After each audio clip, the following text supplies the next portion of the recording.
Hello everyone. Every year శ్రావణ మాసంలో ఆఖరి వారము మంగళగిరి శ్రీ లక్ష్మీనరసింహస్వామి టెంపుల్లో వరలక్ష్మి వ్రతం చేస్తారు.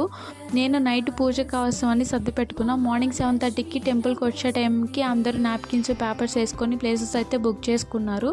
ఫైనల్లీ ప్లేస్ అయితే దొరికింది. ఇంకా నేను పూజకు కావాల్సినవన్నీ తీసి బయట పెట్టే టైంలో దేవస్థానంలో డొనేట్ చేసే వాళ్ళు కూడా ఈ కిట్ని అయితే ప్రొవైడ్ చేశారు. సో ఇంకా పూజ అయితే స్టార్ట్ చేసాము. పూజారి గారు మైక్లో చెప్తారు ఎలా చేయాలి అని. సో మనం ఇక్కడ ప్రాసెస్ అంతా చేసేయడమే. పూజ అయితే చాలా బాగా జరిగింది. నాకు ఆ అమ్మవారి దయ వల్ల ఎవ్రీ ఇయర్ టెంపుల్లో వరలక్ష్మి వ్రతం పూజ చేసుకునే అవకాశం అయితే నాకు కలుగుతుంది. సో ఇంకా పూజ అయితే చాలా బాగా జరిగిన తర్వాత ఇంకా అమ్మవారి దర్శనానికి వచ్చాము. ఫుల్ రష్ అయితే ఉన్నారు. ఇంకా ఎలాగోలా అమ్మవారి దర్శనం చేసుకొని అమ్మవారి అన్నప్రసాదం అయితే తీసుకున్నాము. నా వీడియోస్ కనుక ప్లీజ్ మీకు నచ్చితే లైక్ చేయండి, సబ్స్క్రైబ్ చేసుకోండి. Thank you.